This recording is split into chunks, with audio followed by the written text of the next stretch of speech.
Hey guys, Dr. Justin Marcagiani here. Today we're going to be talking about how thyroid issues can actually create SIBO, or small intestinal bacterial overgrowth. We'll be diving into the mechanisms.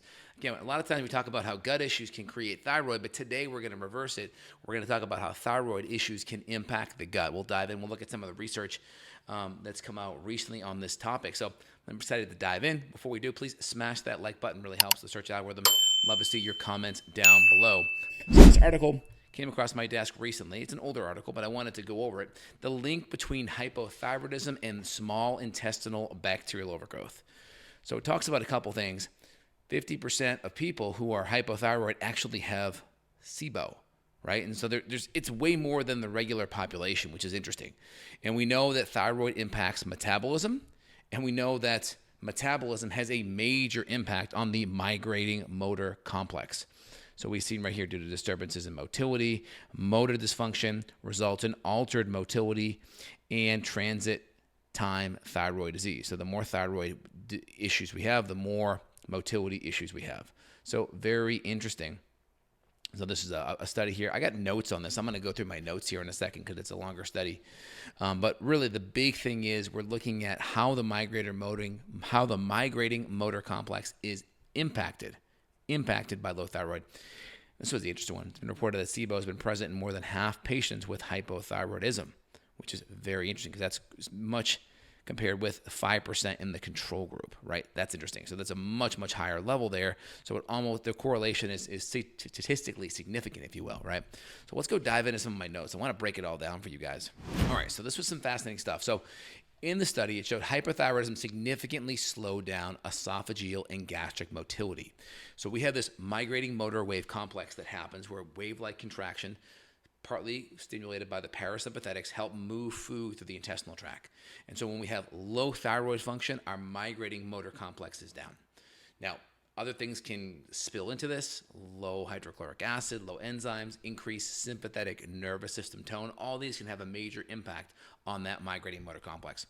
Next, reduced GI motility is a key factor to leading to the impaired contents through the digestive tract. This motility can cause various GI issues such as constipation, dyspepsia, and hypothyroid patients. So what that's saying here out of the gate, when we start to have disrupted motility, the motility is typically disrupted by the gases produced by the bacterial imbalances.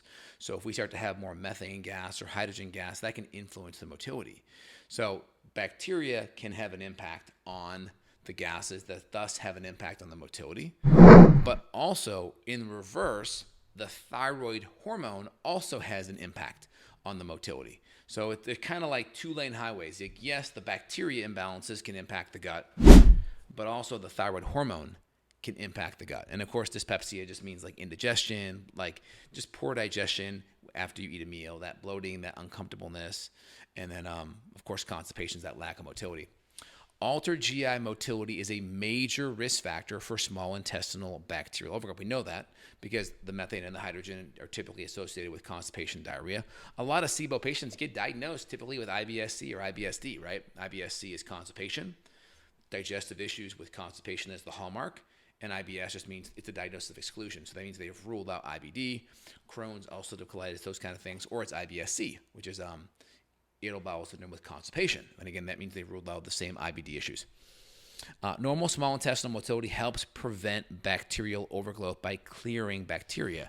So having that good, healthy transit time and that bacteria moving through our stool, because our stool is actually half bacteria. It's half fiber and half bacteria. So if we have slow transit time, that can significantly impact that bacteria moving along. And if it's consistently slow, then we could alter the bacteria in our small intestine, thus driving more SIBO. When motility is impaired, bacteria can accumulate abnormally in the small intestines, causing SIBO. That's the thyroid interplay. SIBO is characterized by excessive bacteria. So typically we're looking at like a lactulose breath test a lot of times, where we're giving this lactulose, large sugar molecule. It goes in through the mouth, esophagus. So in the first 30 minutes or so, we'll see it elevate if it's in the stomach. And then usually in the first 2 hours, that means it's in the small intestine.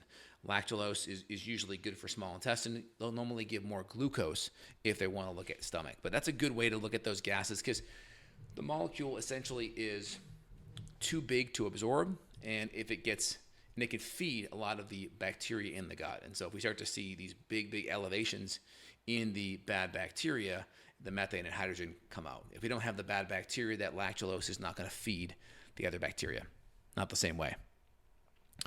Okay, a couple other things here. When motility is impaired, bacteria can accumulate. We talked about that. And a couple more things. Let me continue to go down my list. High prevalence of SIBO in hypothyroid patients. This is what I showed you here in that first part of the study. Studies show that more than half, around 54% of hypothyroid patients test positive for SIBO, compared to a very small percentage in healthy controls. And again, when you see that much of a difference, that's statistically significant. I'm not sure what the exact number is stat-wise, but we know it's a big one, right? That's about over almost 10.5x difference.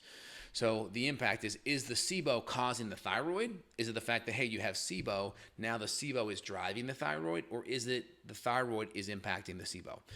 And I think that's really hard to know, right? What came first, the chicken or the egg? Now, the goal of this video is really to look at how thyroid can interplay and actually cause some of these gut issues. But I think it's hard to know, right? I'm just trying to look at both sides of the coin just to give you guys a different perspective on this. SIBO may explain persistent or chronic GI symptoms in hypothyroid patients, including diarrhea, less commonly bloating. Clinical implications evaluated for SIBO. So since GI symptoms may be overlooked in hypothyroidism due to other systemic manifestations, it's important to consider SIBO in patients, 100%.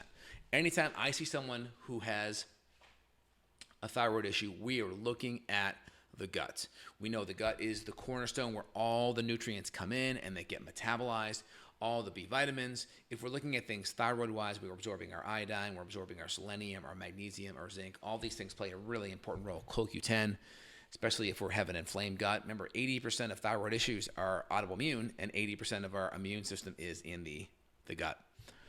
Okay, so best test, right? Breath test, right? Glucose, I mentioned that earlier. That's going to be more of my stomach type of testing. So that's more stomach. Lactulose will be more small intestine. Again, this is just my notes that I took as I went through this article here. So glucose for upper intestinal, lactulose for middle. And then the effective management, right? So they talk about antibiotics. So the big ones that typically are used conventionally are going to be neomycin and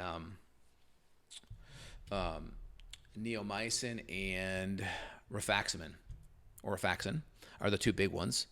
And then on the conventional side, that's the conventional side. On the natural side, we're using, in my line, we're using GI-Clear 1, 4, and potentially 6. So we're going to be using a combination of neem.